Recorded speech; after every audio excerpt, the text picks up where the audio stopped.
It is movie review month here on our channel. Recently, we reviewed this movie, The Light of the World, an animated film all about the life of Christ. And today we are reviewing Triumph of the Heart, which could not be any more different in tone and setting. This one is a very inspiring movie about the last days of St. Maximilian Kolbe. And if you're not familiar with his story, Father Kolbe was a Catholic priest and martyr who died at Auschwitz during World War II. He volunteered to swap places with a fellow prisoner who was being sent to a starvation bunker. And if that sounds intense, well, that's because it is. So today we're going to be giving our review of the movie. Was it good? Who's it for? And should you go see it? So let's jump right into the heart of this movie. It begins at the very end, the day that Father Kolbe volunteers to take the place of a fellow prisoner named Francis. We're putting his name on the screen. We tried to say it in Polish. So we're putting it on the screen for you. Father Kolbe volunteers to take his place in the starvation bunker. What's going on is that a fellow prisoner has escaped from the camp, and as a punishment and warning for the rest of the prisoners, 10 men have been selected at random to die in the bunker. Now, Francis has a wife, he has children, and so you see him pleading and begging not to be sent into the bunker. And that's when you know right off the bat that this movie is going to be very special. You see Father Kolbe standing in line, listening to Francis plead for his life, and you can see Father Kolbe's mental wheels start to turn. He's nervous, he's anxious. It's almost as if he knows what he wants to do, what he needs to do, but he's having a little trouble just getting himself to that place mentally. But then it happens. He takes that leap of faith and he steps out of line. And that alone could have gotten him killed. And when the officer in charge asks him, "What are you doing?" he says, "I am a Catholic priest. I would like to take his place." It's hard for us to imagine the type of love and courage that it took Father Kolbe to do that. We immediately thought of that verse from John 15:13. No greater love has this, that a man lay down his life for his friends. So then right after, you see them led to the starvation chamber and forced inside, and you watch as the door closes behind them. So it's Father Kolbe and 9 other men from all different walks of life, and they're just in this empty cell, completely empty, just waiting to die. Yes, it is very intense. And you do get to know all of the men, both in the present and through flashbacks. And you also sort of get to know the camp commander, who is waiting and trying to make an example of this group, and especially of Father Kolbe.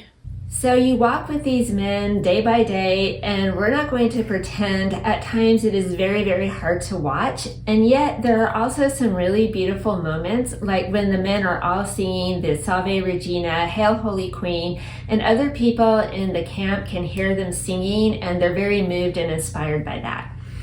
And there are even some humorous moments, believe it or not. So it's not all just complete doom and gloom.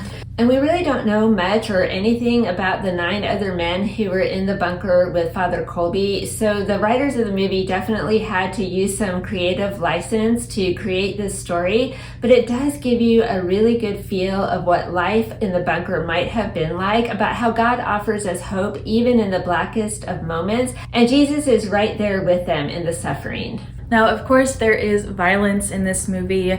It is a concentration camp. There is language. There are disturbing images. So this movie is absolutely not for your kids, and probably not great for more sensitive teens or adults. So maybe you're out there thinking, I'm a sensitive adult, can I make it through this movie? So if you made it through the movie Schindler's List, you're going to make it through Triumph of the Heart just fine. They're very similar in tone and feel, but we like Triumph of the Heart better because it really shows how the men were never alone in their suffering. Jesus and Mary were right there with them. We also think the actors did a phenomenal job in this movie, especially the Polish actor who played Father Kolbe. He absolutely radiated the holiness and love for his fellow man that we know Father Kolbe must have had. He was a true shepherd to his flock. There were a couple of things that really got us in this movie.